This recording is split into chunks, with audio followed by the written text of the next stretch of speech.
Peggy 18.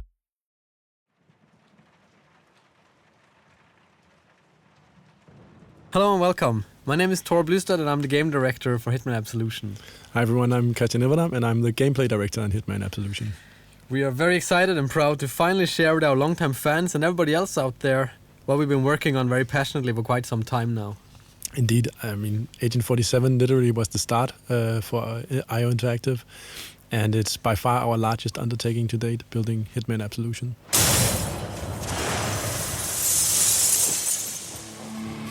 Yeah, so during the next minutes we'll talk you through a portion of the game that takes place in a dark and rainy Chicago, and we catch up with Agent 47 on a quite different type of journey to previous Hitman games.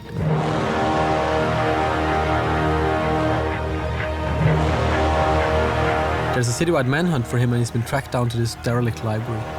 We're showing part of a level which is called Run for Your Life, and it sees Hitman pitted against the Chicago PD. They're hunting him for a reason we cannot get into, but he will have to deal with that situation. Glacier 2 allowed us to build a render also from scratch to fit with the art direction of Absolution, which is a more kind of a dense style. What we see in this playthrough is kind of a noir part of the game, which is following the story. The story and the art direction is quite closely linked, so that as 47 kind of goes through his journey throughout the game, the style of the game and the whole look will change with him. This is a derelict library, right? It's early in the game, and Hitman is seeing some hard times.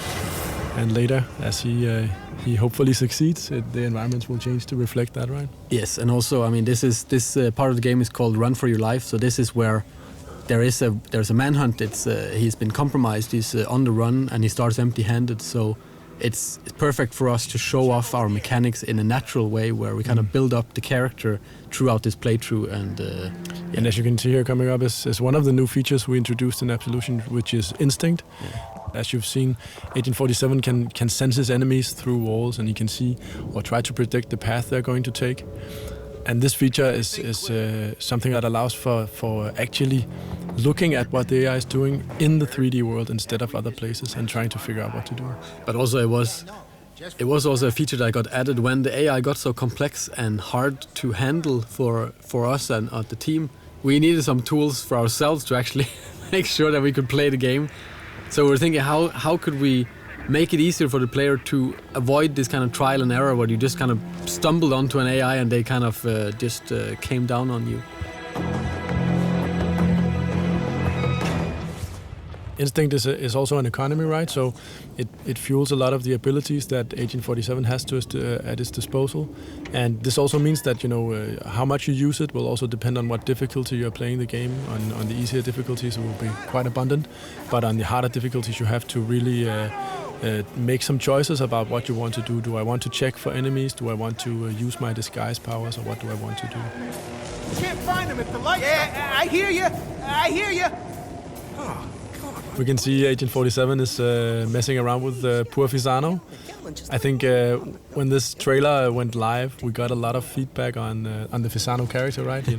Just that the Sarge is, giving a hard time, and why did we kill him and all that stuff. And obviously, we wanted to show just how much you can actually invest emotionally in a simple police officer, and by choosing to kill him in the end, you actually you kind of feel how much you're actually attached to this guy even if it's only for minutes, right? And obviously you are free not to kill him. It's perfectly up to the player, completely up to the player what he wants to do. Yeah, I mean we are kind of showing off one kind of version of a Hitman in our playthrough, but it's all up to the player when they eventually get their hands on this by themselves to choose which kind of Hitman they want to be here and how they want to play out. If they want to kill the Sarge because they think he's an asshole, that's perfectly fine. It might be a little difficult to get to him because he's kind of surrounded by cops, but it is possible. And if you want a little kind of poetic justice in your playthrough, knowing our players, I think quite a few will.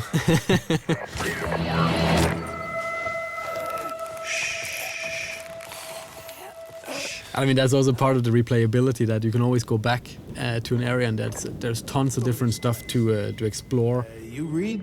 No, I can't say I do. Good. Waste your time. I also think it's interesting, right, that you have on one hand you have this kind of calm and collected hitman or Agent 47 that will choose his battles and foreseeably avoid as much as possible being quite emotionless. But on the other hand, you have the player who really wants to invest himself in the world, right? Killing the Sarge is not super professional, but it feels damn good. So what do we want to choose?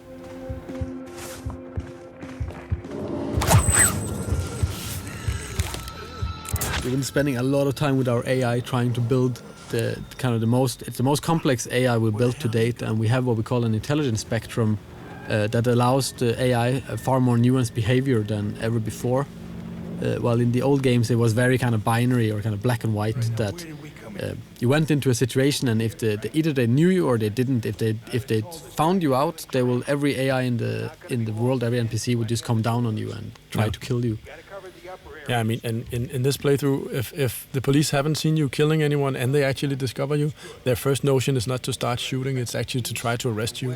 And based on the arrest situation, you can actually come out of it in quite a few different ways, where only a few of them actually lead to combat. You can still evade them and all that stuff. So it's much more grayscale, and it's a part of building this living and breathing world we really wanted, right?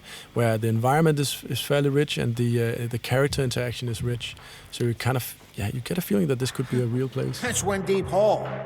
Hey, you think you'd survive that drop? Improvised weapons, as you will see with this, here we have a bust. Just say it. We call improvised weapons like a number of props here that 47 can use.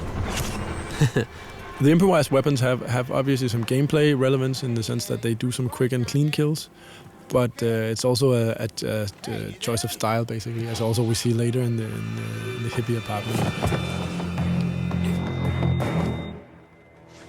It often has this dark humor twist to it, which items you choose and how do you want to apply them to the AI, if we can talk about it like that.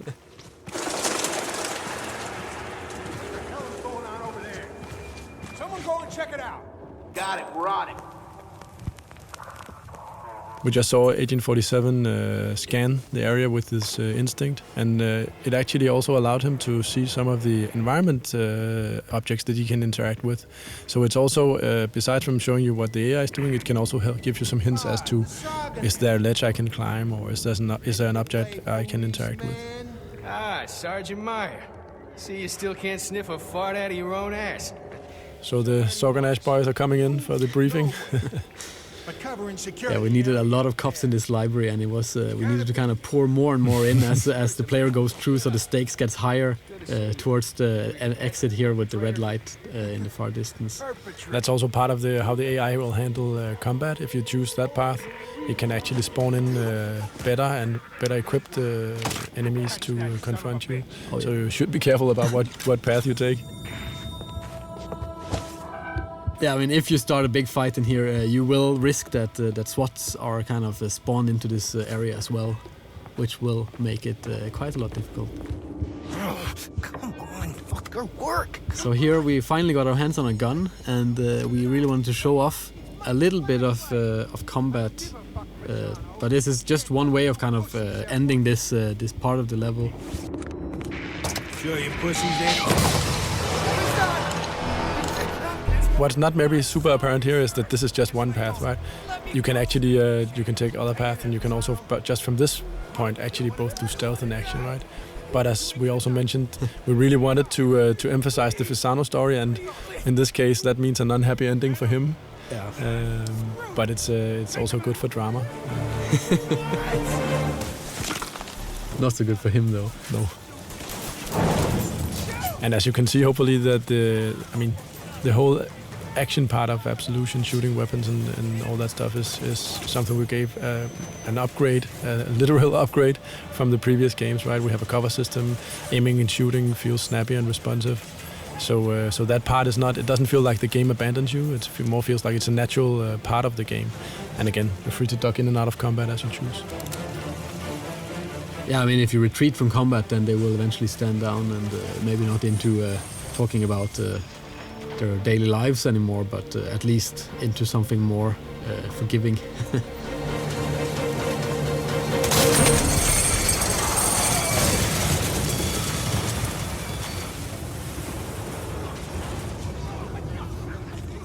We're nearing a moment which I always find very nice.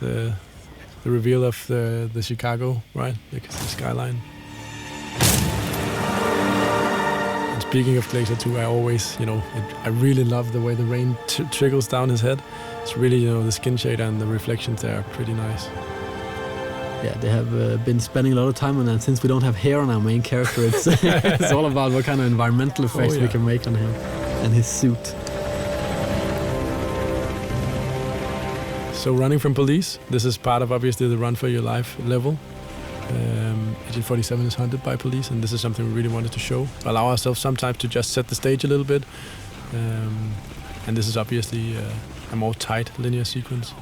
But again, we're talking about NPCs and kind of characters of the game, and we really wanted a helicopter that was kind of like a personal helicopter, like it was humanized and not just like a hunk of metal with a huge gun.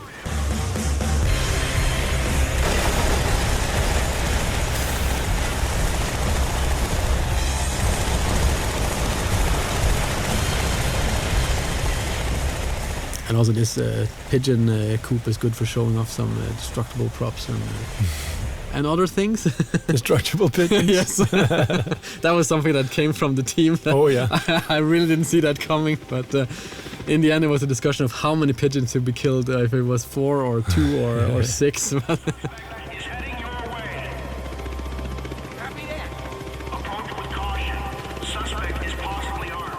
Another feature that makes a return in Absolution is obviously the disguise gameplay, and it's always been central to the franchise, this ability of Agent 47 to impersonate the people around him, right? Take their clothes as disguise.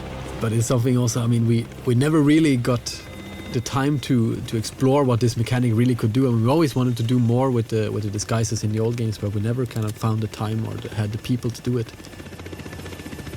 I really wanted this feeling of hiding in plain sight. That's been the theme throughout the talk of what do you do in a disguise. As we can see later, that's coming up. But also just the feeling of actually walking around where people don't really know who you are. It's quite powerful. It's an experience that is very close to the Hitman games. And as we can see, Hitman is slowly approaching the hippie apartment. And I think that's very interesting in terms of how do we build a new AI, what do we mean when we talk about doing new stuff. And in this case it introduces the concept of a trespassing zone. So the apartment here is actually a zone, and most people are actually allowed in there. The hippies are kind of very friendly, but if there's one thing they really don't like, it's obviously cops, as it says on the poster. So coming here disguised as a police officer is maybe not the best idea, and that's why also Agent 47 will have to duck and weave a little bit in here. We're so busted, man! Ugh, fucking pigs! Bro, dude, calm down. Maybe they just want to chill, you know? They don't want to. Yeah, this is also, I mean, this is from a topical point of view. We really wanted a lot of diversity in the game, and also being able to mix it up. So we have this very serious playthrough so far, and then adding this kind of very ridiculous setting of the hippies kind of flushing pot out the toilet. Come on, flush, you piece of shit toilet!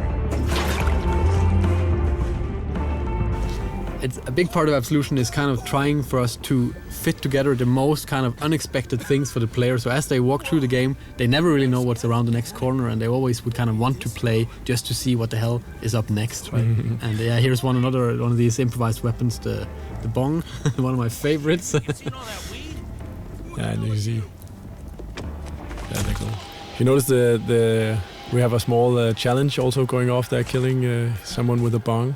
And throughout the game, there are a multitude of different challenges you can try to pursue as a player. And this is also tied into all the different weapons, the improvised weapons and others, that the way you use them is also tied into all these challenges. So here coming up is actually the use of the instinct power while wearing a disguise. So this will allow Agent 47 to fool enemy AI for a brief period while burning off instinct.